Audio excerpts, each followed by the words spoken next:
Ostras, son las 11:30. Hostia, he quedado a las 12 con los estudiantes. A ver, tengo la mascarilla, tengo los guantes, eh, bueno, las gafas, obviamente. Ostras, ¿dónde está la agenda? Tengo las notas. Vale, tengo las notas, el móvil. Bueno, tengo que salir pitando porque es que no voy a llegar. Bueno.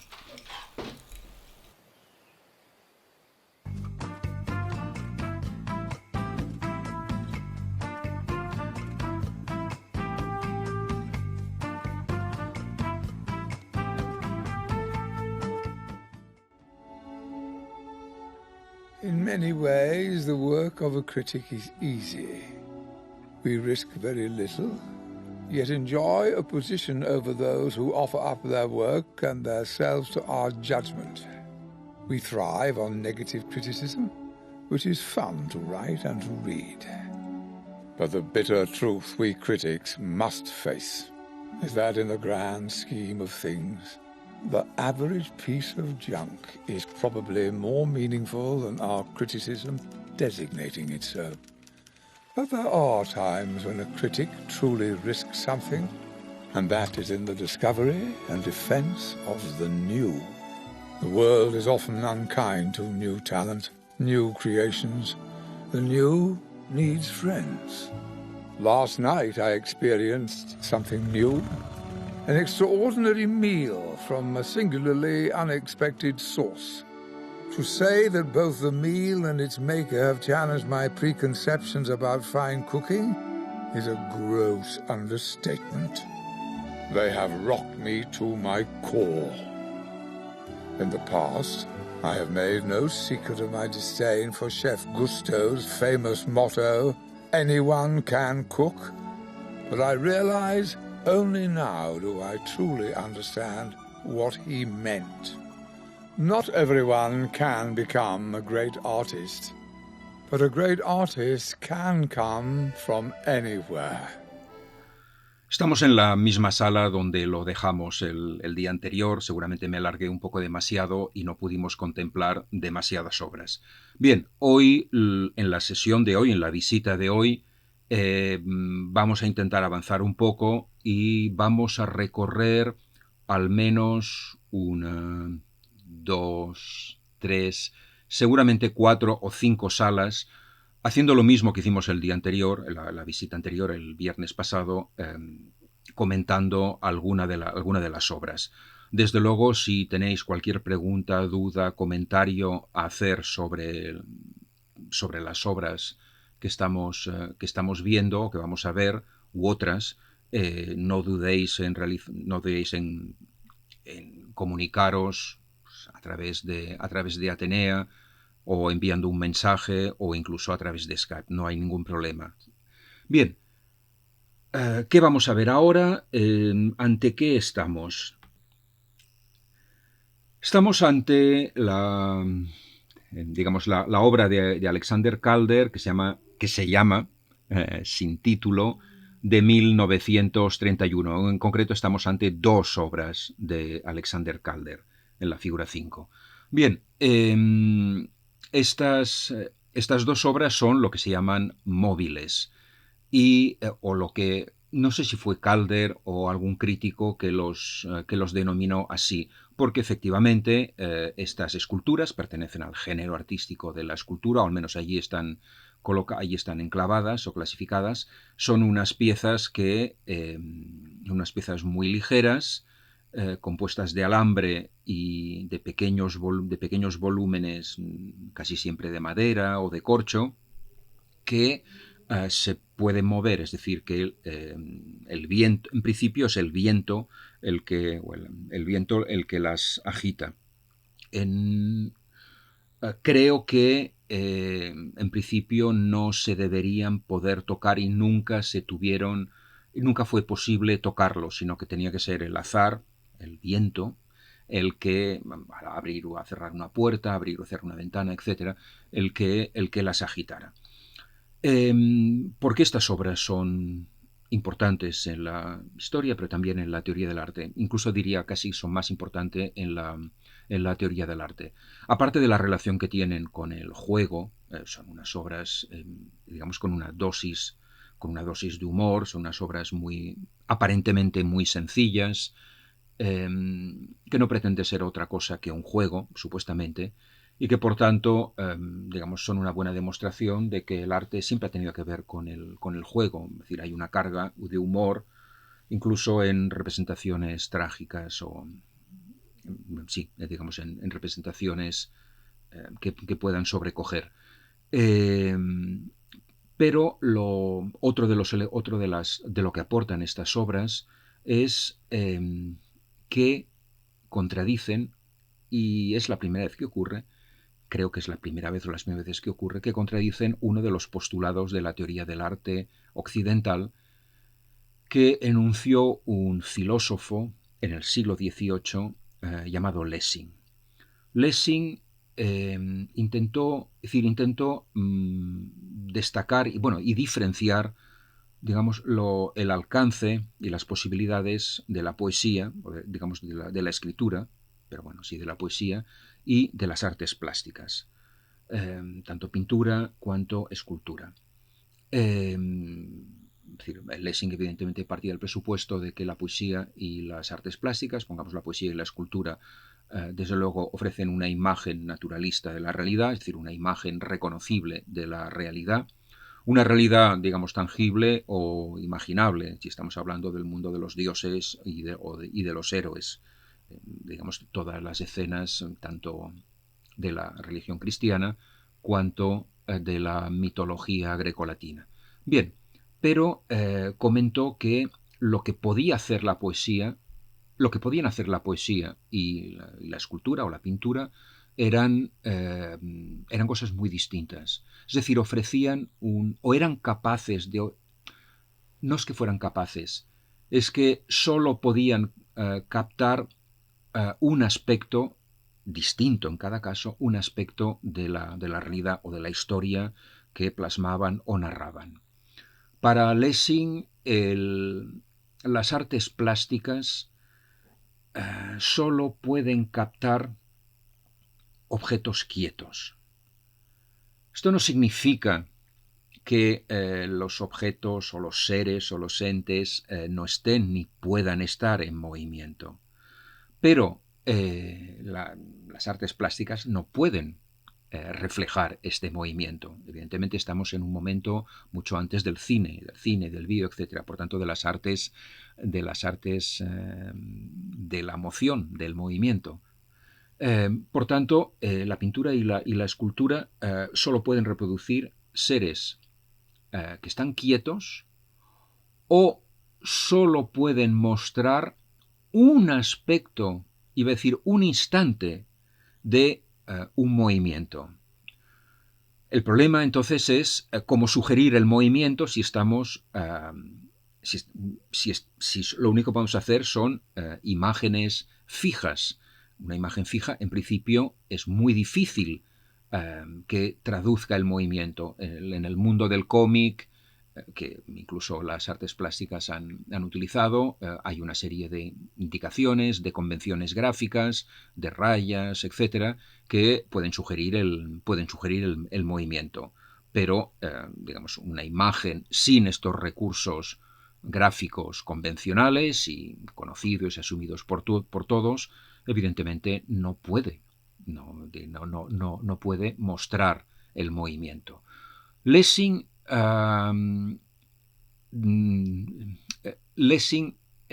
decía que lo que sí pueden hacer las artes plásticas es representar un movimiento, un instante de una acción, por tanto de un movimiento, un instante clave, que no es el momento en que el movimiento se manifiesta en todo su esplendor, es decir, el movimiento cumbre, por ejemplo, de un gesto, sino un movimiento justo anterior en lo que va a desembocar, digamos, en el gesto definitivo, en una posición definitiva.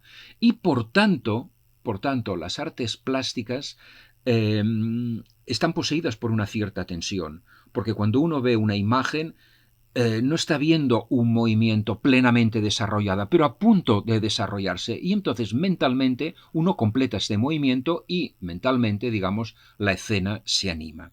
Por tanto, las artes plásticas son aquellas que sólo pueden representar cuerpos, es decir, seres o entes quietos, que están posando quietos ante el artista, o cuerpos o seres o entes en movimiento, de cuyo movimiento solo se ofrece, digamos, un fotograma, una imagen fija, pero una imagen que ya intuimos que se prolongará en otra, que, digamos, concluirá el movimiento que intuimos se ha iniciado en la imagen que tenemos delante. Por tanto, digamos, lo que puede ofrecer las artes plásticas, según Lessing, son gestos heroicos. Bien. Por el contrario, Lessing sostenía que la poesía, digamos, y las artes de la escritura, podemos incluir la novela y el teatro, sí son capaces de traducir el movimiento. Y así como las artes plásticas reflejan cuerpos en el espacio, las artes poéticas reflejan cuerpos en el tiempo. Las artes poéticas no son las más adecuadas para describir un cuerpo, así como con la pintura, y ya no hablemos de la fotografía. Evidentemente podemos captar todos los detalles que constituyen una figura, o al menos su apariencia. Esto es mucho más difícil en la poesía o en la literatura. Hace falta un cúmulo de descripciones que pueden llegar a ser cansinas y que de todos modos nunca podrán reflejar completamente todo lo que constituye, todas las cualidades, todos los matices de un cuerpo o de una figura. Pero, por el contrario, lo que sí puede hacer la poesía o la literatura es mostrar cómo estos cuerpos se evolucionan en el tiempo. Es decir, la poesía es el lenguaje, o mejor dicho, es la técnica artística o el género artístico más adecuado para sugerir, mostrar el movimiento.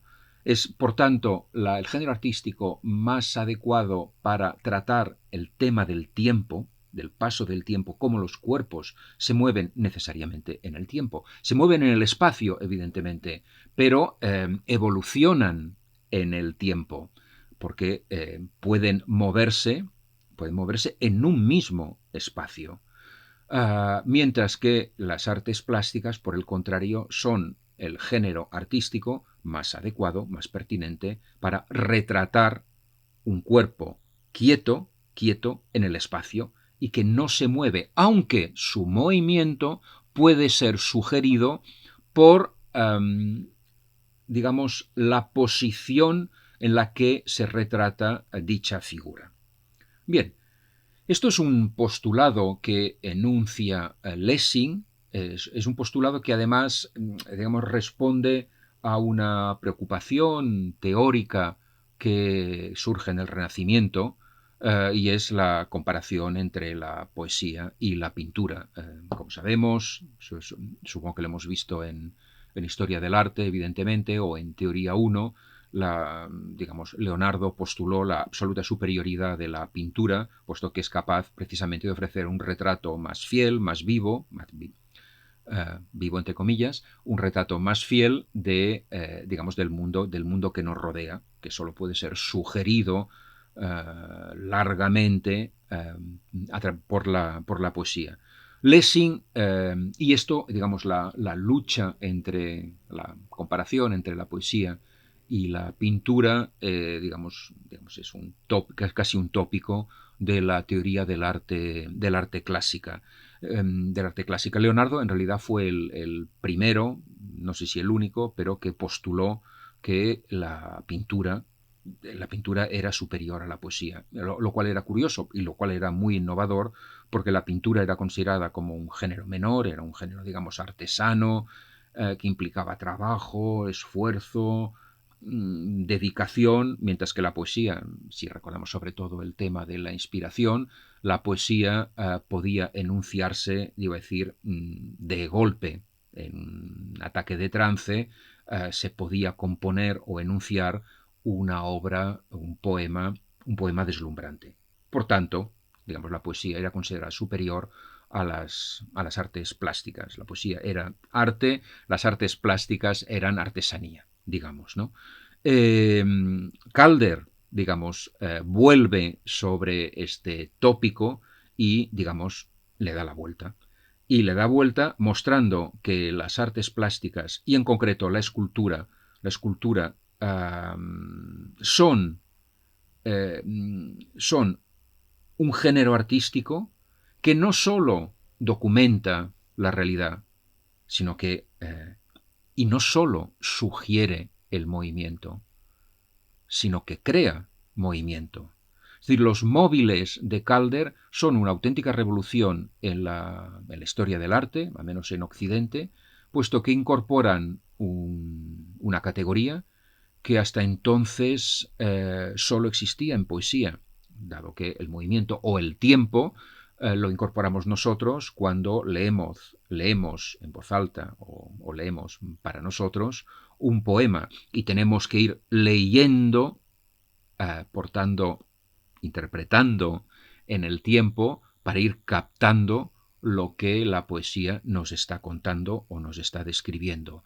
Por el contrario, Calder muestra que esta capacidad de incorporar el movimiento también la posee las artes plásticas y en concreto la escultura a través, por ejemplo, de unas esculturas que se pueden mover libremente agitadas por el viento.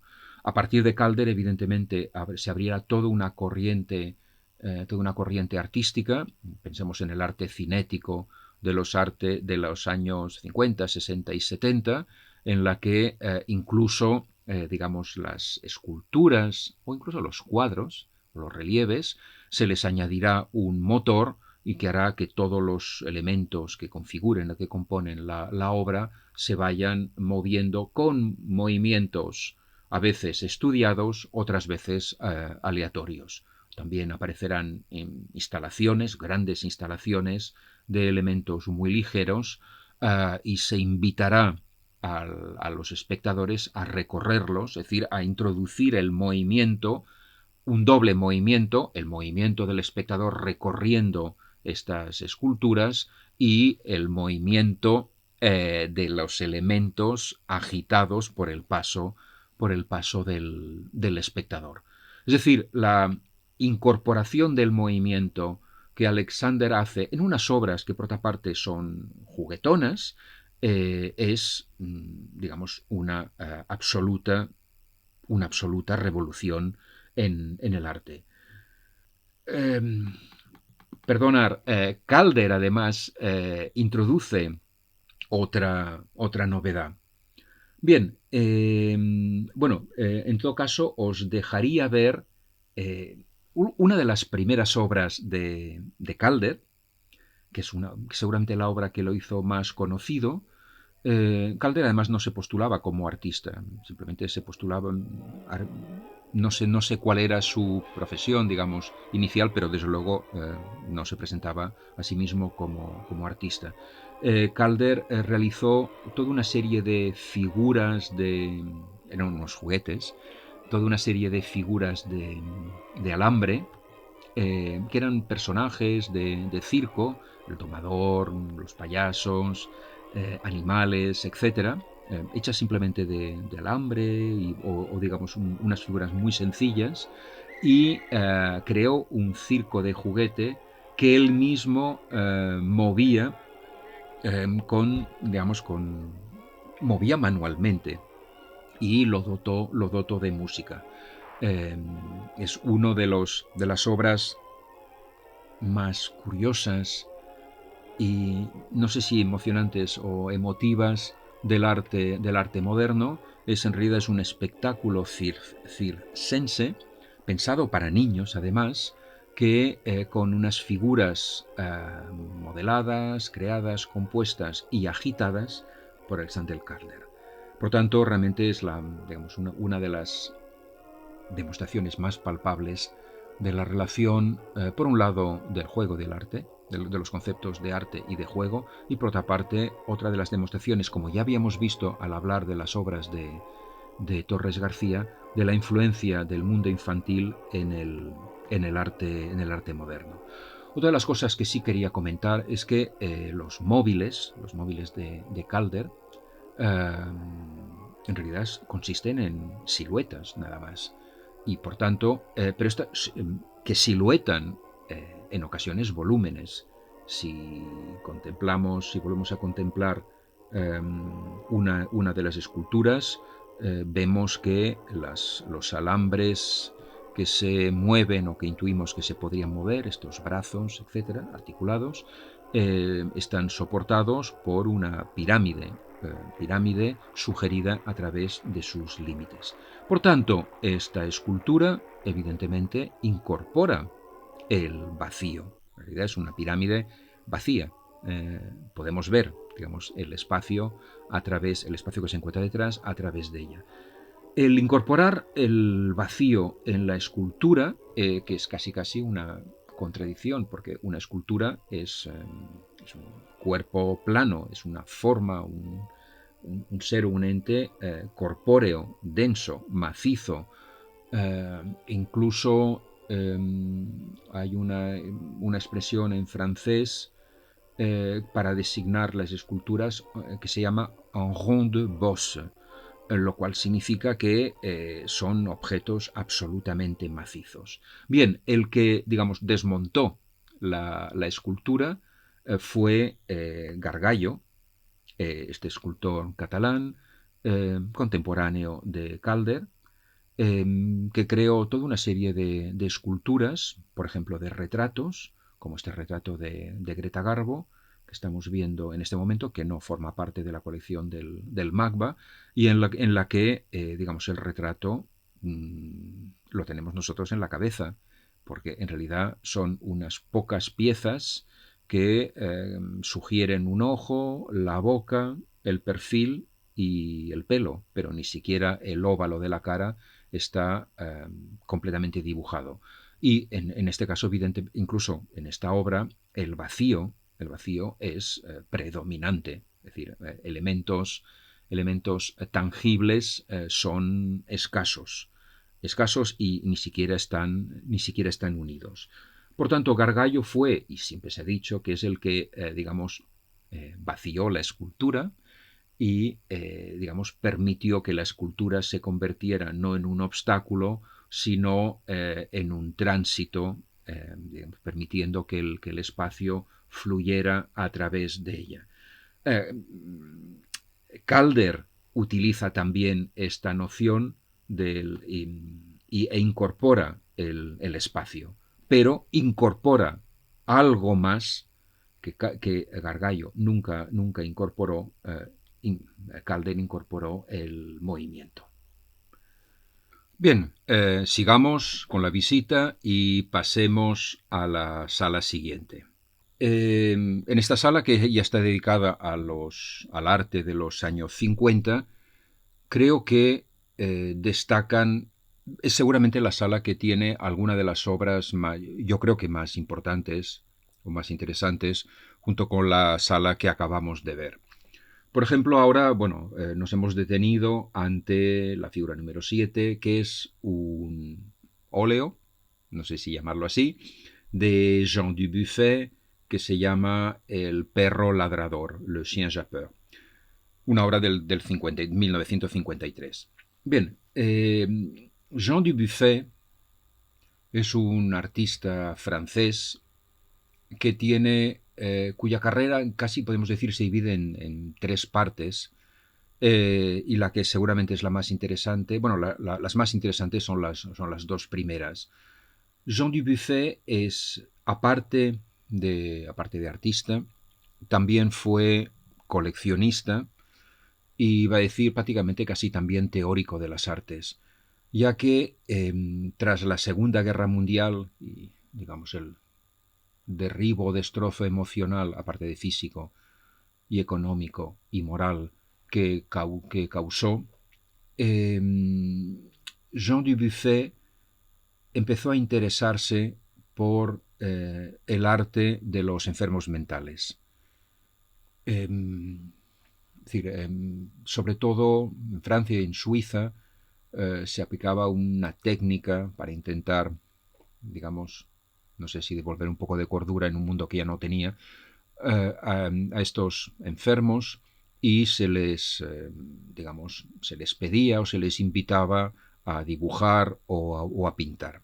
Bien, Jean Dubuffet se interesó por, digamos, por estos dibujos, estos cuadros que realizaban estos enfermos sin formación artística en la mayoría de los casos. Se interesó porque consideraba de que, bueno, que era muy difícil seguir haciendo arte y sobre todo formas completas y hermosas y, bueno, sobre todo completas, tras lo que había ocurrido en la Segunda Guerra Mundial. Algo de esto ya había ocurrido, una reacción parecida había ocurrido tras la Primera Guerra Mundial, es decir, el dadaísmo, que es una puesta patas arriba del mundo y del mundo del arte, introduciendo la ironía, el sarcasmo, el juego, la burla, como practicaron, sí, es decir, pues porque parecía que ya nada podía tomarse en serio después de lo que había ocurrido en la Primera Guerra Mundial. Algo de esto ocurre en un mundo que ha sido barrido por una locura inimaginable. Y por tanto, el arte de los locos, de los enfermos mentales, se le parecía a Jean Dubuffet el único arte digno, el único arte que se podía hacer, o el único arte que se podía mostrar y coleccionar, el único arte que tenía sentido en un mundo que ya no lo tenía. Un arte hecho, por otra parte, por personas que se las presentaba como personas que no tenían sentido, que no tenían noción de la realidad. Bien, Jean Dubuffet bautizó el arte de los locos con el nombre de arte bruto, art brut, que es una denominación que ha perdurado y que ha dado lugar incluso a la creación de museos de art brut, que es un tipo de arte hecho efectivamente en los hospitales psiquiátricos, por ejemplo, y que bueno, tiene galerías, coleccionistas, estudiosos, etc. Ha entrado a formar parte, digamos, en el mundo del arte, de las bellas artes, o digamos del arte con una A mayúscula. Bien.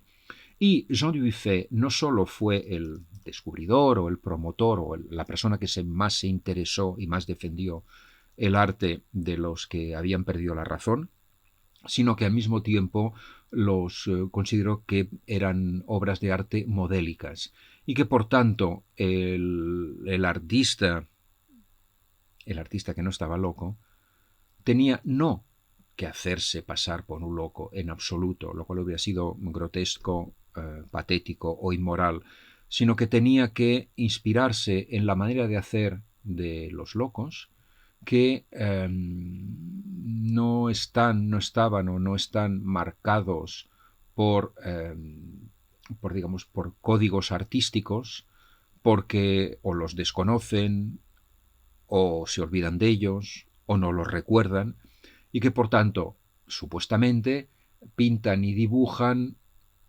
lo que sienten, lo que piensan, lo que sueñan, o lo que ven, o lo que creen ver.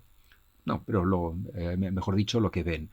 Y los trazos y las pinturas que realizan no están filtradas, digamos, por las convenciones artísticas que, tanto clásicas cuanto contemporáneas, implican, entre otras cosas, el no solo obedecer a una serie de sistemas compositivos o plásticos, sino también tener siempre en mente obras de otros artistas con las que se dialoga. Y esto se sigue practicando en el 2020. Y quizás se practica más que nunca, porque una gran parte del arte contemporáneo es una reflexión, una crítica, un comentario a obras anteriores, llegando incluso a una situación un tanto peligrosa en que determinadas creaciones contemporáneas solo tienen sentido si se refieren a una obra anterior y por tanto si se conocen la obra que versionean, interpretan, critican o comentan,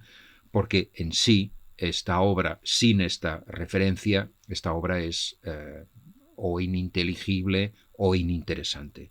Bien, Jean Dubuffet, por tanto, postuló que el arte de los locos, entre comillas, era, era un arte modélico y que se tenía que trabajar siguiendo los preceptos, la manera de trabajar de estas personas.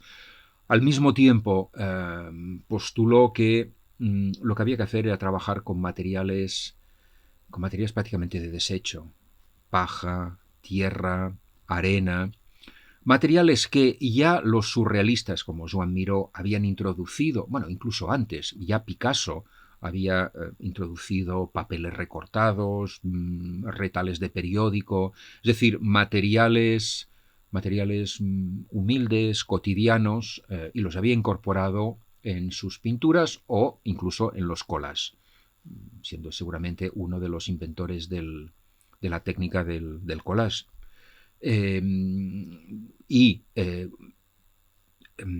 Miró, por ejemplo, al igual que algún otro artista surrealista como André Masson, dieron un paso más, ya digamos en los años, a finales de los años 20, integrando en la pintura, pues esto, tierra, arena, papeles de lija, etc. Miró tiene una serie de pinturas realizadas sobre papel de estraza, papel de lija, etc.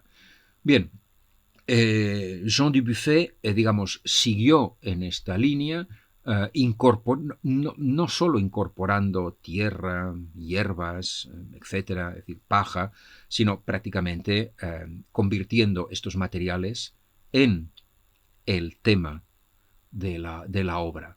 Es verdad que sus pinturas tienen títulos, existe todavía una alusión o una referencia a un mundo externo, entre otras cosas porque los materiales que utiliza son materiales, iba a decir, naturales, la paja, la hierba, la tierra, la arena, etc. Y que por tanto lo que está representando es la tierra, pero una tierra devastada, destruida, abandonada, que era el paisaje que había evidentemente en Europa o en casi todo el mundo, una gran parte del mundo, en 1945. Y cuando Jean Dubuffet incorporaba figuras en sus pinturas, estas obviamente parecían dibujos infantiles o dibujos de los locos, es decir, figuras no tanto caricaturescas como figuras muy elementales, figuras simples, casi sombras de lo que son las personas.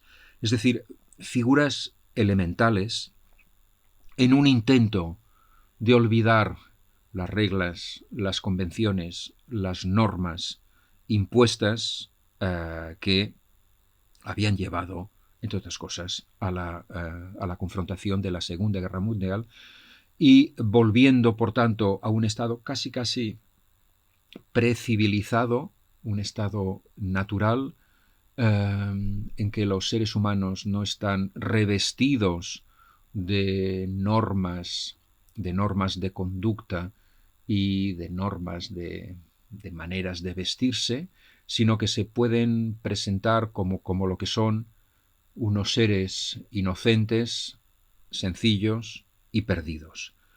Por tanto, Jean Dubuffet, de algún modo, lo que hizo es retrotraer el arte de la pintura, retrotraerlo a los orígenes mismos del mundo, al mítico origen del mundo, cuando el mundo no estaba todavía conformado. Y por tanto, sus cuadros, sus pinturas y sus fotografías, muy a menudo de grafitis encontrados por las calles, en las fachadas de los edificios, un ejercicio que además, en realidad, el primero que lo realizó fue el fotógrafo o el artista surrealista Brassai en los años 30, pues Dubuffet crea un mundo que puede ser interpretado tanto como un mundo destruido y que por tanto es una vuelta a un magma originario que se presenta sin estar todavía encapsulado, conformado, marcado por las huellas de la cultura que para Jean Dubuffet habían llevado a la catástrofe de la Segunda Guerra Mundial. Bien, al lado del cuadro de Jean Dubuffet que acabamos de comentar, destaca un cuadro de Lucio Fontana. Bien, y este cuadro también es importante, no sé si a nivel artístico, que seguramente lo es, sino también a nivel teórico, es decir, desde el punto de vista de la teoría. Lucio Fontana era un artista argentino, pero de origen italiano, con dos fases en su carrera, una primera desarrollada precisamente en Argentina como ceramista, curiosamente, aunque nunca dejó de hacer esculturas de cerámica, aunque posteriormente las fundía en bronce, y una segunda parte de la carrera realizada en Italia. Lucio Fontana es conocido por un tipo de obra, no tanto la obra que posee el Magba, sino unas obras que guardan una cierta relación, consistente en telas monocromas, pintadas de rojo. En este momento estamos viendo una obra que no es de la colección del Magba, la figura 9, pintada de rojo, es decir, bueno, cuadros no de tamaño no excesivamente grande, aunque pintados monocromáticamente, pintados de manera muy uniforme, y que presentan unos certeros cortes en la tela, uno o varios cortes. Todos estos cuadros, que son cuadros que pertenecen a la última fase de la creación de Fontana, todos ellos tienen el mismo título, Concepto espacial. Como son las obras más conocidas del artista, es las que más se reproducen, puede causar la sensación de una repetición, casi insoportable. Curiosamente, en una exposición antológica de Lucio Fontana hace años, a la que en realidad no quería ir porque pensaba que para ver siempre el mismo cuadro no valía la pena, sin embargo, dado las buenas críticas y de manera muy reticente la visité y quedé deslumbrado, quedé absolutamente sorprendido porque pese a que efectivamente la mayor parte de los cuadros estaban realizados del mismo modo y consistían en cortes en una tela tensada, sin embargo cada cuadro era una obra absolutamente individual que curiosamente no tenía nada en común, aun pese a la técnica utilizada, no tenía nada en común con otras obras. No daba en absoluto la sensación de un artista que se hubiera repetido, sino un artista que había, digamos, entre comillas, profundizado de manera cada vez más precisa, cada vez más depurada, una técnica explorando digamos, los efectos del corte de una tela. Bien, la obra que conserva el Magba de Lucio Fontana tiene también el mismo título, Concepto espacial, y en el fondo guarda un cierto parecido con la que hemos visto, la que hemos mencionado anteriormente. Es una obra llamada matérica, es decir, son unas obras pintadas con materias muy densas, un poco a la manera barroca, que no siempre son óleos, se pueden incorporar otros materiales, y desde luego la materia, digamos, es particularmente visible, sobre todo porque evidentemente no está al servicio de una forma naturalista, sino que se muestra tal como es. Eso sí, crean una serie de signos o de manchas, pero digamos la materialidad de la materia, el grosor de la materia literalmente salta a la vista. Así como salta a la vista, si nos fijamos, toda una serie de puntos, todo el cuadro está punteado por una serie de agujeros. Estos obviamente no son casuales, no es que la obra esté estropeada o haya sufrido algún daño, sino que son unos agujeros, unos agujeros hechos intencionadamente. Aunque la distribución quizás sea aleatoria, o no. No, la verdad es que no lo sé. ¿Cuál es el interés de este? ¿Cuál es el interés de este tipo de trabajo? Al igual que el que realizó justo a continuación estos cortes en una tela. Bueno, primeramente, evidentemente, un cuadro es un fondo, es un plano.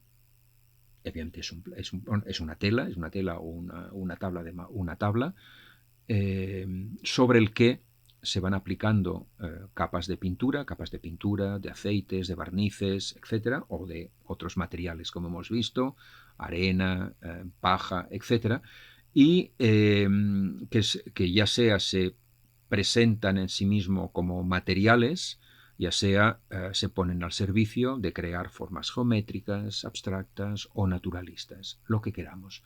Pero lo que sí es cierto es que, aun cuanto la teoría renacentista del arte sostiene que el cuadro es una ventana que nos permite ver, tener una visión mejorada del mundo, o una visión mejorada o inédita del mundo, o nos abre a otro mundo, lo cierto es que esto es una metáfora y lo cierto es que un cuadro es un muro, es un objeto que cuando cuelga ante nosotros se interpone en la visión que tenemos del lugar donde cuelga el cuadro. Es decir, es un plano macizo, no es una vidriera.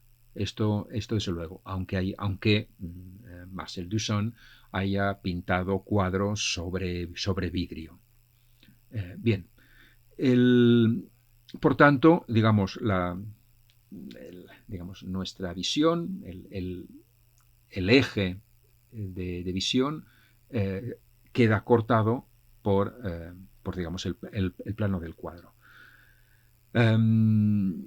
En el plano del cuadro, evidentemente, aparecen representados todas las formas o las manchas que queramos.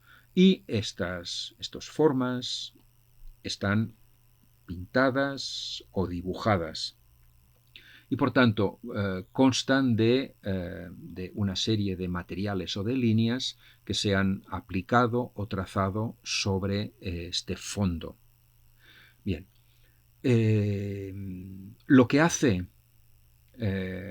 Lucio Fontana es justo lo contrario. Lo que hace es, primeramente, agujerear la tela, y son estos agujeros, es decir, es la ausencia de la tela, porque efectivamente al agujerearlo hay una parte del soporte de la tela o de la tabla que desaparece, que se hunde. Es precisamente la ausencia de tela la que crea las formas, con lo cual estas formas en realidad son una ausencia. Esto por un lado, lo cual evidentemente inevitablemente lleva a un cierto contenido seguramente metafísico, seres que en realidad son porque no son. Esto por un lado, porque no son nada, son agujeros. Y evidentemente un agujero permite ver a través, pero aquí el agujero es el motivo que se quiere ver. Esto por un lado. Y por otro lado, evidentemente, en función de cómo se realiza el agujero, vemos o intuimos lo que hay detrás.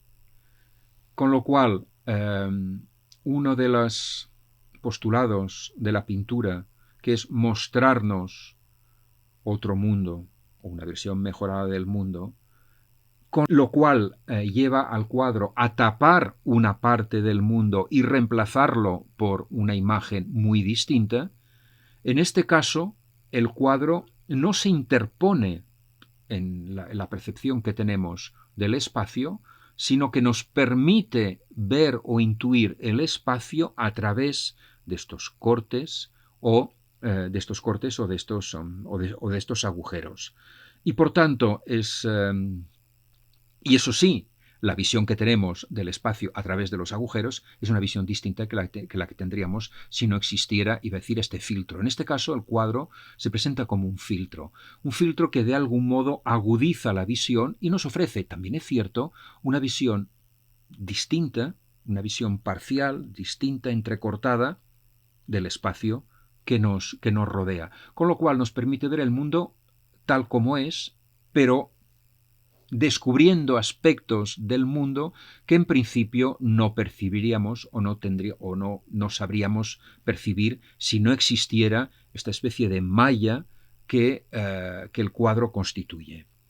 Además, cuando Lucio Fontana agujerea o corta una tela, y podríamos casi volver al otro cuadro, un cuadro, iba a decir, prototípico de la obra de Lucio Fontana, como he comentado anteriormente, estos cortes se realizan sobre una tela absolutamente tensada.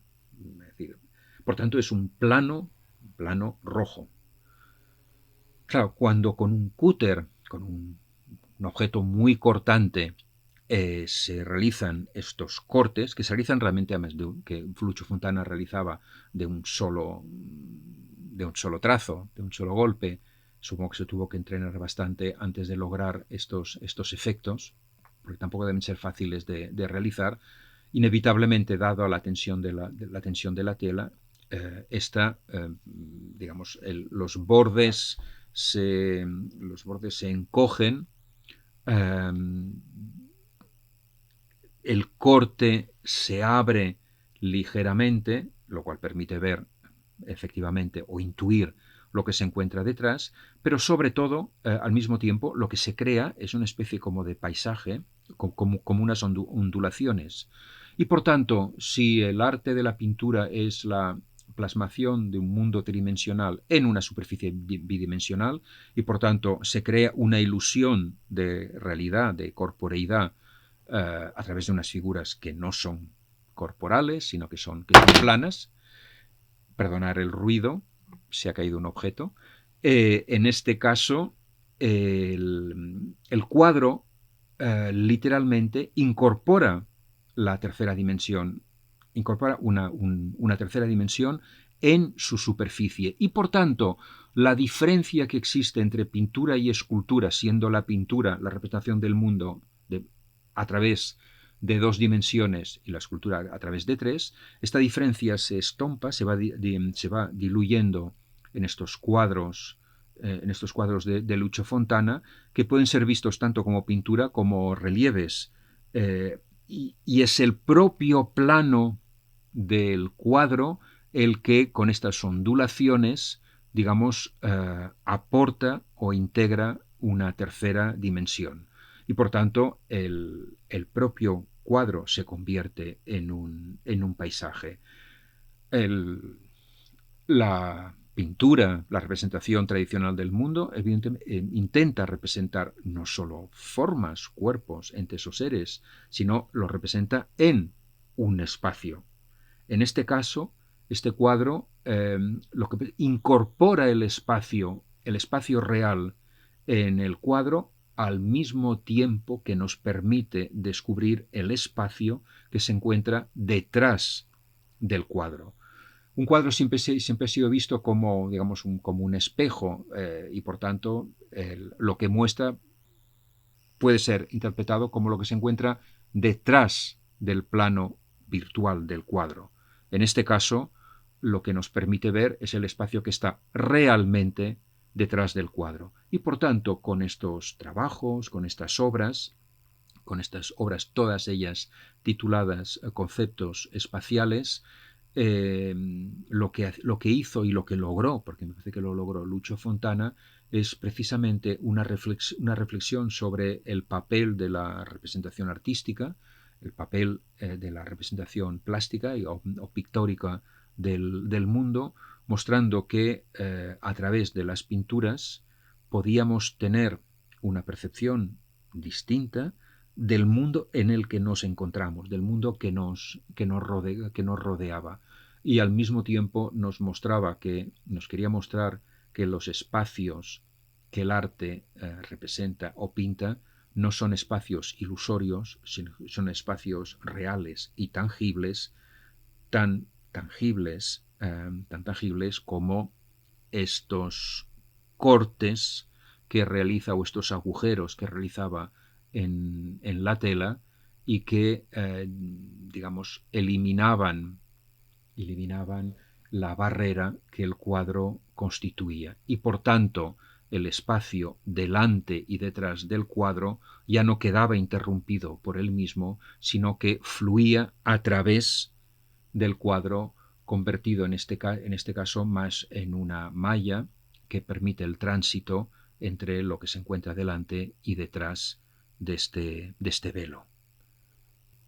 Por desgracia me doy cuenta que que tenemos que acelerar la visita, porque si no, no lograremos incluso llegar a la cuarta sala.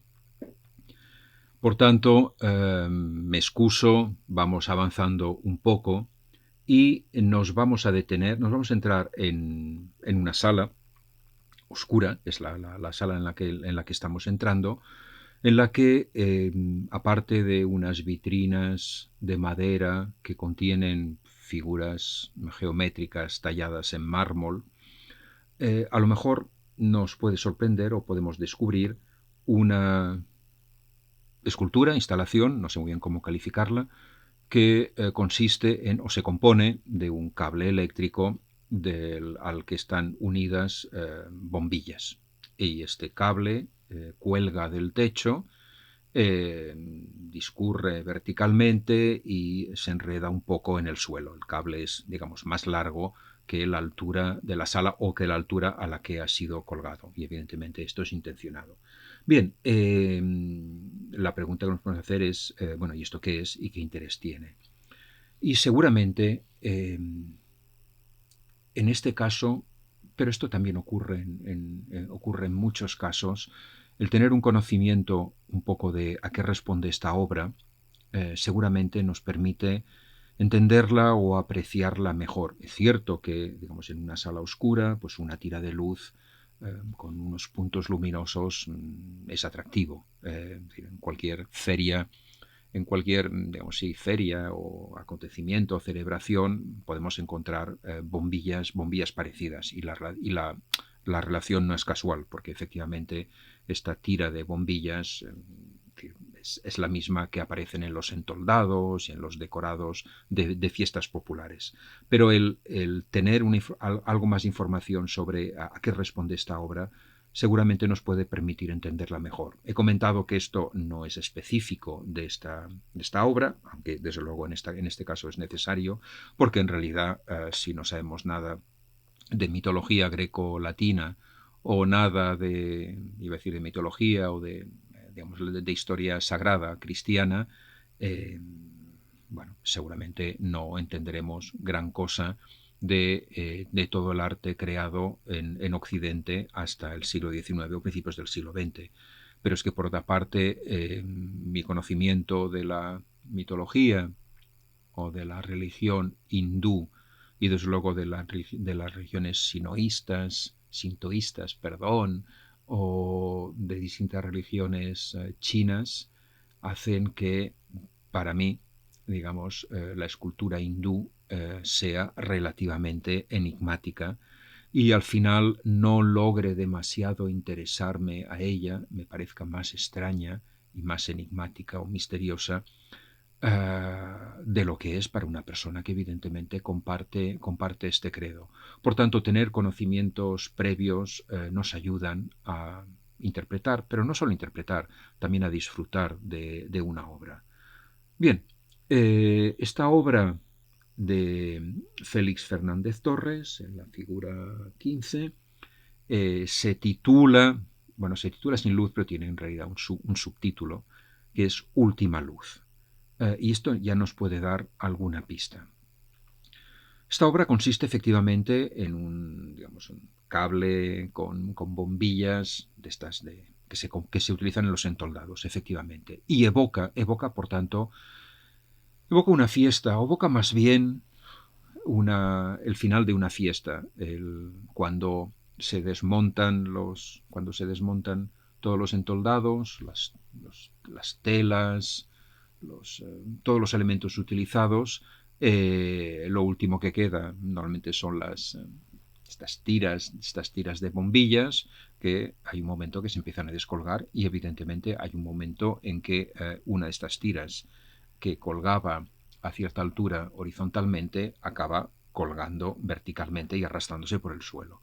Bien, por tanto, la última luz puede evocar efectivamente los últimos momentos en que estas luces todavía están encendidas cuando una fiesta ha terminado. Entonces evoca un poco un fin de fiesta, que siempre es un momento un poco triste en todo caso. Bien, la obra de González Torres, vamos a ver dos obras más que no forman parte de la colección del Malva y que nos pueden aportar toda una serie de pistas sobre lo que significa la obra anterior, la obra Última Luz. Estas dos obras son muy conocidas.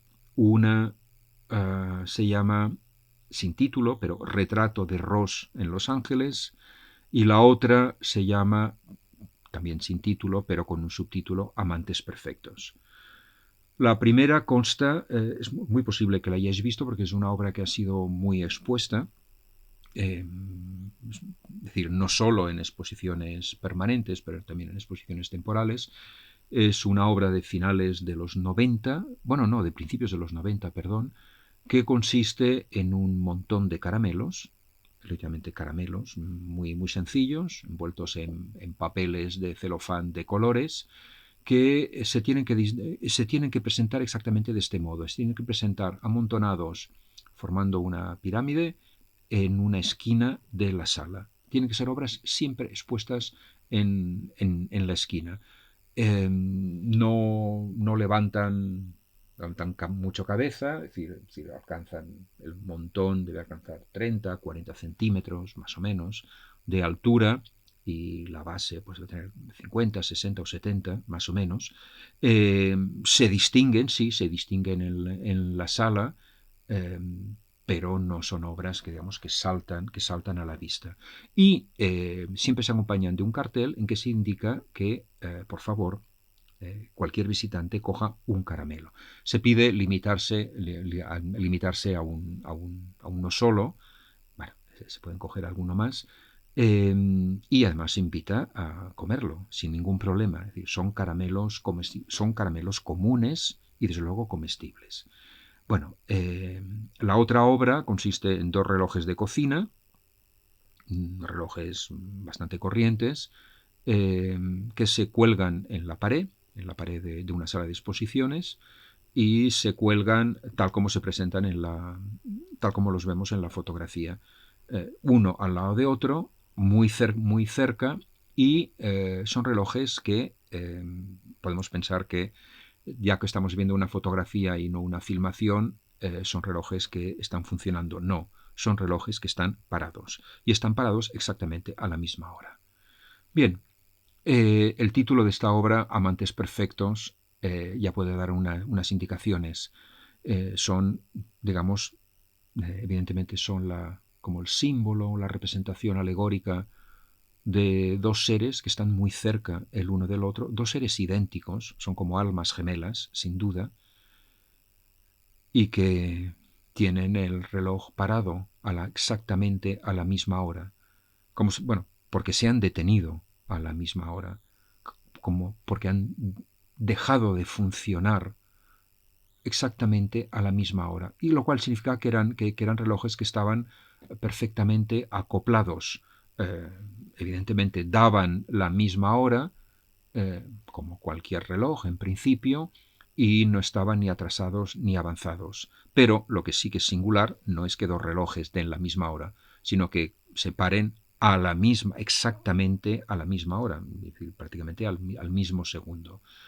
Un reloj, evidentemente, bueno, ya se sabe que los relojes son lo que nos van pautando, marcando el tiempo.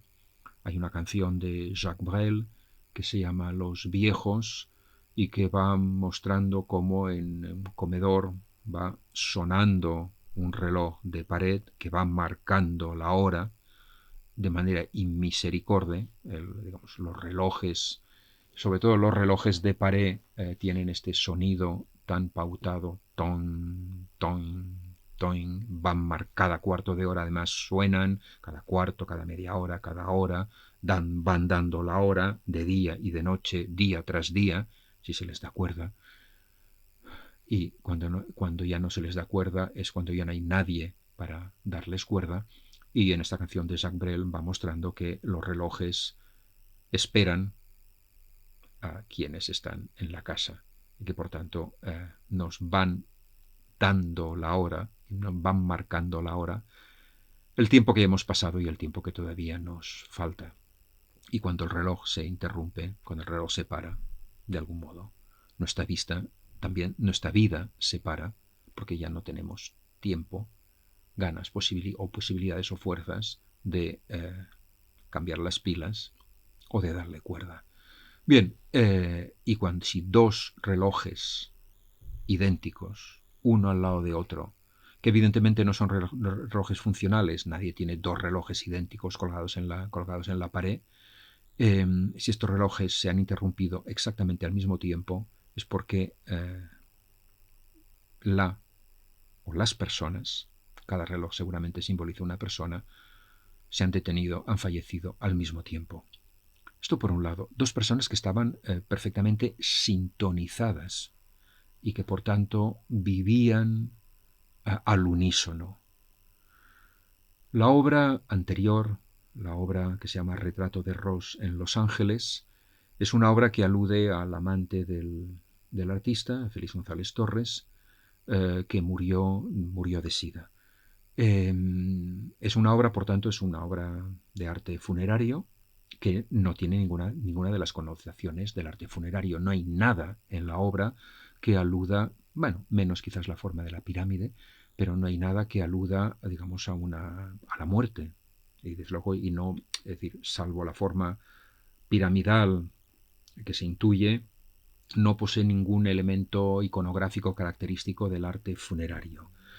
Más bien al contrario, evoca la fiesta. Es un dulce, es un caramelo, y los caramelos siempre son, bueno, pues es un elemento que evoca la fiesta, la alegría,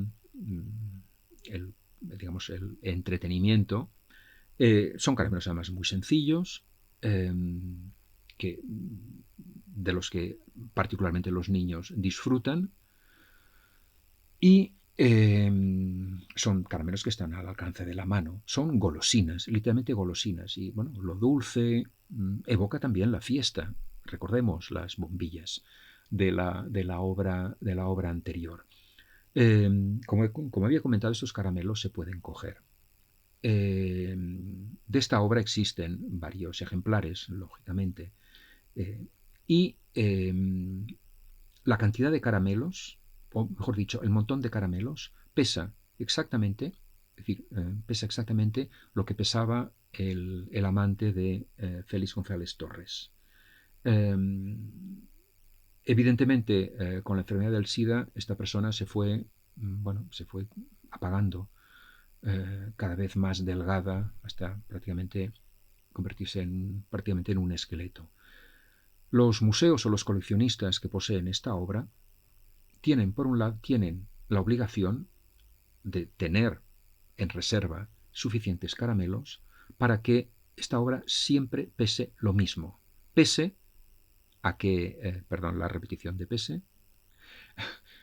pese a que los espectadores, digamos, están invitados a ir cogiendo un caramelo. Por tanto, evidentemente, si no se repusieran los dulces, este montón iría desapareciendo, como desaparece una persona cuando muere. Pero si este montón de caramelos tiene el mismo peso y por tanto, y cuando digo tiene el mismo peso, pensemos en lo que significa la expresión, tiene el mismo peso físico, pero también significa que tiene la misma importancia. Es lo mismo que una persona, es como un doble de una persona, y además un doble alegre, un doble apetecible, dulce, amable. Si este montón no disminuye y mantiene el mismo peso, tiene el mismo peso en sí y para nosotros, esto significa que esta persona no muere. Esta persona sigue estando allí presente, Además, esta persona vive a través o en todas aquellas personas que han comulgado con la obra.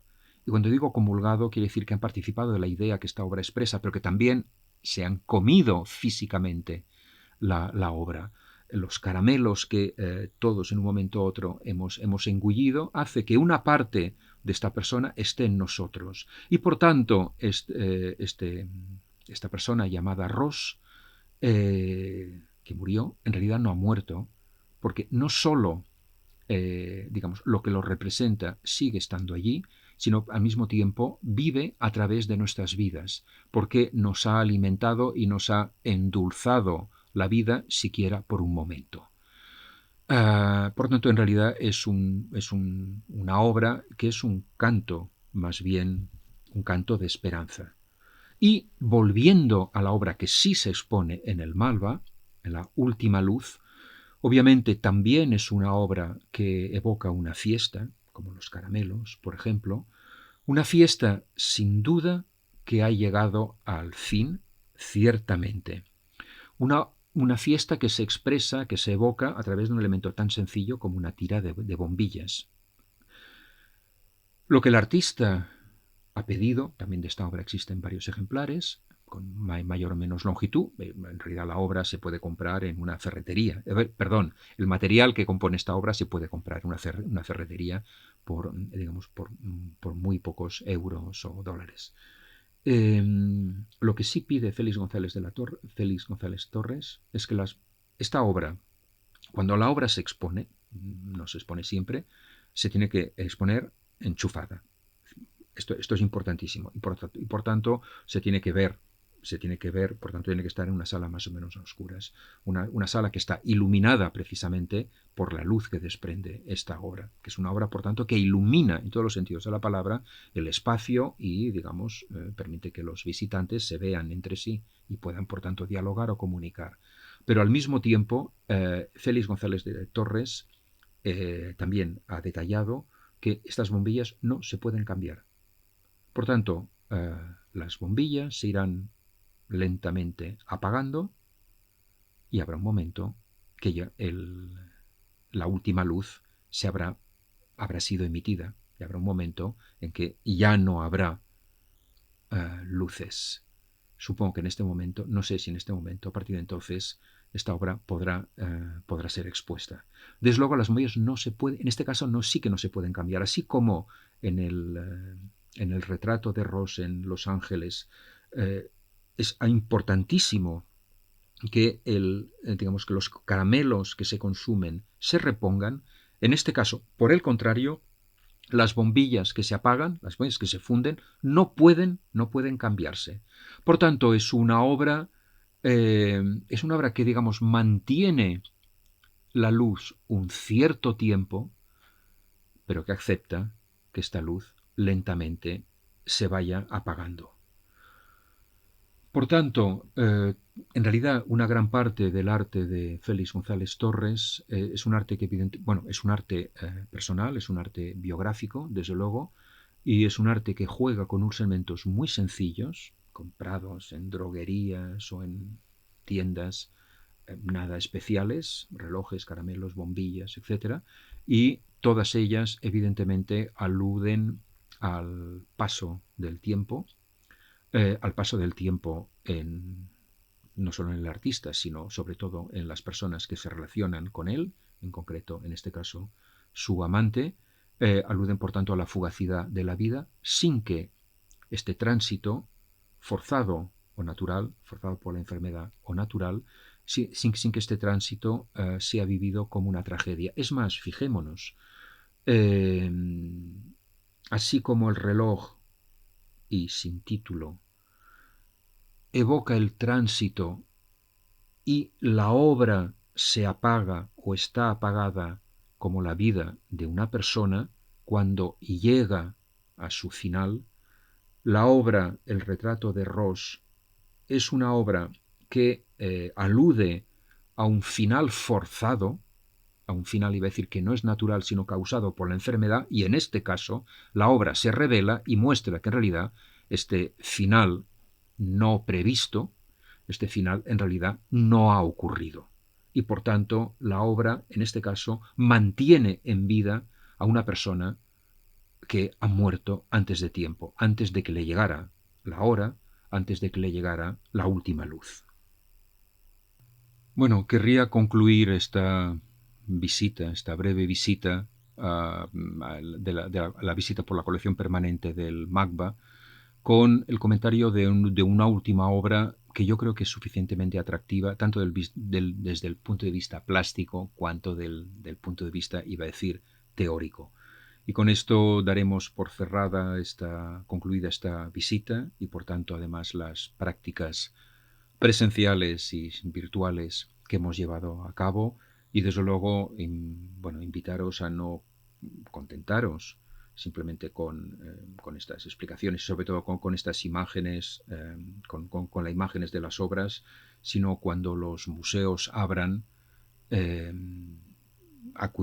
ir a ver las obras en directo y poder disfrutarlas o no, o criticarlas o comentarlas ante ellas. Este ejercicio que estamos haciendo a través de pantallas no es sino, es decir, casi una triste comedia de lo que habría que hacer en realidad. Y cuando digo en realidad lo digo en el doble sentido, en la realidad, en el museo, y lo que habría que hacer en realidad, de verdad. Bien, dicho este banal comentario, me gustaría centrarme en una obra que se llama Biblioteca, de 1994, del artista catalán Ignasi Aballí, que recordemos, es el artista con el que hemos abierto esta visita la semana anterior, cuando comentamos una obra pintada con Tipex y por tanto una obra que no se veía, una obra que en realidad consistía en cubrir o neutralizar una obra previamente pintada sobre la pared, de modo que la obra y el fondo, la obra, la pintura y la pared que le sirve de soporte acababan unidos. Y una obra que al mismo tiempo ponía en manifiesto que si la pintura es aquello que revela las cosas, en este caso el ejercicio era contrario. La obra hacía que las cosas desaparecieran, pero al mismo tiempo hacía que unos dibujos que podían tener un mayor o menor interés súbitamente adquirieran una condición fantasmal o fantasmagórica y al mismo tiempo tremendamente atractiva o al menos enigmática. Bien, en realidad la obra que estamos viendo es una instalación que se llama instalación llamada Biblioteca. Consiste por un lado en una escultura de madera, me parece que no sé si era de madera o de DM, que parece estas bibliotecas que venden a metros para decorar despachos que quieren presumir de libros cuando en realidad los libros son falsos y son solo lomos. Por tanto, es una biblioteca falsa. Y al lado, en la pared perpendicular a donde se expone esta escultura, podríamos llamarla una escultura que reproduce una biblioteca, a menos que sea una biblioteca falsa, con lo cual evidentemente que hay un juego porque no sabemos muy bien cuál es el estatuto de la parte de esta obra, si es una imagen esculpida de una biblioteca real o es una biblioteca falsa, eh, pero es un objeto real, que son estos que venden a metros para dar la ilusión de que uno está en un despacho cultivado. Bien, como decía, en la pared perpendicular se encuentran unas sombras que parecen o son la proyección, digamos, ortogonal, la proyección vertical de la biblioteca anterior. Parece como un dibujo, como un alzado de la biblioteca. Está realizado en sombras, en grisalla, En realidad, este dibujo está realizado con polvo. En realidad es lo que queda cuando la biblioteca, o lo que supuestamente quedaría, cuando la biblioteca anterior, tras años colgada o digamos adosada contra una pared, es retirada. En lo que queda la marca de la biblioteca. Una marca creada, y esto es una experiencia que podemos tener todos, marcada precisamente por el polvo, que es, digamos, es como el polvo, por un lado, evidentemente denota el paso del tiempo, esto por un lado. Eh, el polvo evoca la caída, la decaída, esto sin duda, evoca el abandono, ciertamente, no evoca solo la falta de limpieza, sino evoca sobre todo esto, el abandono. Eh, Evoca un mundo en que las cosas han quedado tal cual, en espacios, en estancias en las que nadie más ha entrado. Porque incluso si hubiera habido movimiento, es posible que este polvo no se hubiera ido depositando de manera tan, iba a decir, meticulosa o cuidada. Destacando, por contraste, digamos, los rasgos principales de la biblioteca. Por tanto, este dibujo es un dibujo que es el tiempo que lo ha realizado. Este dibujo ha tardado años o decenas de años en producirse, si es que se llama, si es que es un dibujo. Son las trazas, las marcas de algo que ya no está allí. Y el objeto que ha dejado estas marcas está del otro lado. Estas marcas han sido producidas por un objeto real, desde luego, aunque este objeto real es posible que sea una imagen, que sea una falsa biblioteca. En realidad, lo que es más tangible, lo que es más real, es precisamente este mundo de polvo y de sombras, porque la biblioteca obviamente no es una biblioteca de verdad, es una biblioteca falsa, es una, iba a decir, es casi una ilusión de biblioteca, es un simple decorado.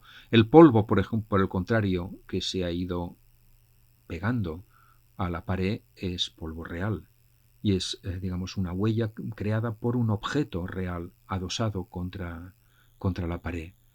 En este caso, el dibujo lo que testimonia es, recordemos lo que habíamos comentado sobre las marcas y las huellas, por ejemplo, de un objeto, de unos pies en la arena.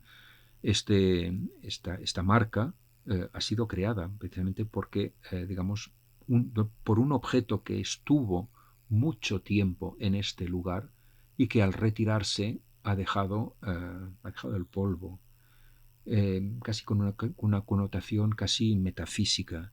Eh, si polvo somos y al polvo retornaremos, esto es lo único que queda de algo que estuvo allí presente, posado, de un elemento que al menos daba la sensación o la ilusión de que allí había unos libros, creaba por tanto un cierto decorado. Una marca que seguramente cuando la biblioteca que está en la pared perpendicular, se retire, esta marca también volverá a aparecer. Y poco, casi dando la sensación de que lo único que queda son estas marcas creadas por el polvo que se va depositando. Pero el objeto por otra parte que trata Ignacia Ballí no es un objeto cualquiera, es una biblioteca. Una biblioteca contiene, iba a decir, si pensamos en las bibliotecas de Borges, contiene todo el saber del mundo. Los libros, una gran biblioteca, efectivamente contiene todo lo que se ha escrito, todo lo que se ha pensado a lo largo de la historia, al menos en una cultura dada, o a lo mejor incluso en todas las culturas. Pensamientos que desde luego han tenido una transcripción en un papel, bueno, digamos en una superficie, y que por tanto han podido marcarse, transcribirse, han podido dejar huella. La biblioteca, por tanto, una biblioteca que no es necesariamente un objeto, una entidad que ocupe mucho espacio, sí que ocupa mucho tiempo. porque contiene las reflexiones que se han ido generando a lo largo del tiempo, de los siglos o de los milenios. Y evidentemente, por otra parte, exige un tiempo infinito si se quieren leer todos los libros. Libros que, todos ellos escritos con las letras del alfabeto, digamos, casi todas, y que al límite una biblioteca infinita, como las que describe Borges, es una biblioteca que comprendería todo, digamos, todo el juego que se pueden hacer con las letras. Es decir, todas las series de palabras y de frases que se podrían realizar jugando con la disposición de las letras. Es decir, como decía Borges, todos los saberes del mundo están contenidos en una biblioteca. Por tanto, la obra alude al tiempo, seguramente alude al tiempo, con un comentario posiblemente realista, no sé si pesimista o realista, ya que de todo este saber lo único que quedan son unas marcas empolvadas en la pared. Por tanto, aquí en este caso el dibujo no muestra lo que hay, sino lo que hubo. Y lo que hubo es una biblioteca que contenía todo lo que los hombres supieron o saben, una ilusión en realidad, porque además esta biblioteca es falsa.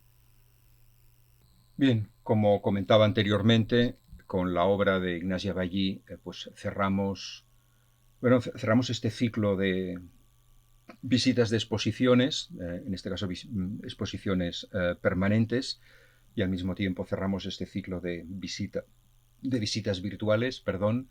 Recordar que hemos recorrido extensamente el Museo de las Culturas del Món, hemos comentado una obra del Museo Nacional de Cataluña y finalmente hemos hecho un breve recorrido por algunas salas y contemplando algunas obras de una parte de la colección permanente del Museo d'Art Contemporani de Barcelona, el MACBA.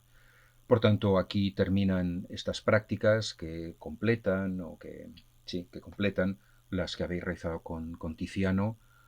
Como he comentado anteriormente, no dudéis en ir a visitar estos museos en cuanto abran y poder ver estas obras en realidad, recordando o no lo que hemos ido comentando, pero no os contentéis con simplemente con estas imágenes y estas explicaciones, y espero que podáis tener una experiencia, una contemplación directa de las obras, os interesen o no, os hayan interesado o no, os hayan gustado o no, da igual.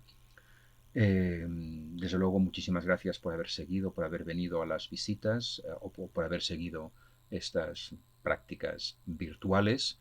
Espero que este material, tanto las clases teóricas como las prácticas, hayan podido ser de interés o al menos de alguna utilidad. Me imagino que ya no nos volveremos a ver.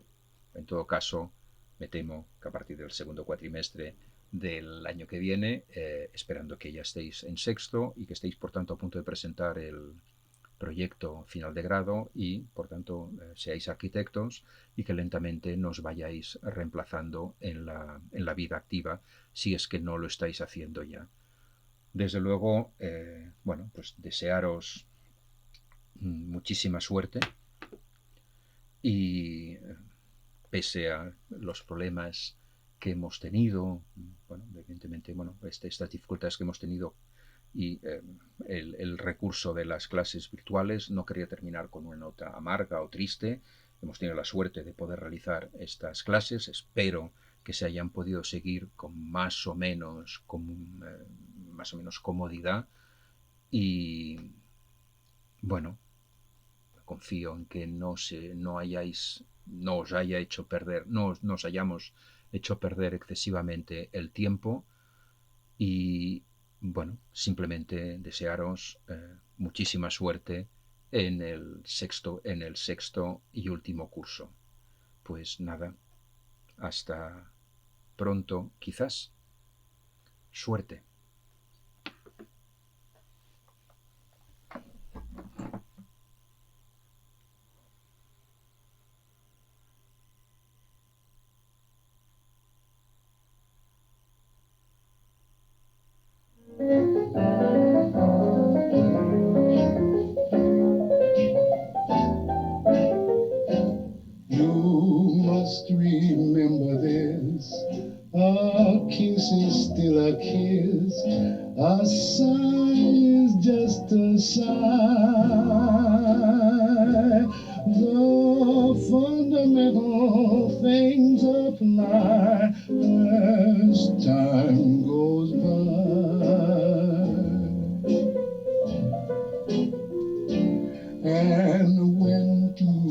lovers woo, they still say I love you. On that you can rely. No matter what the future brings as time goes by.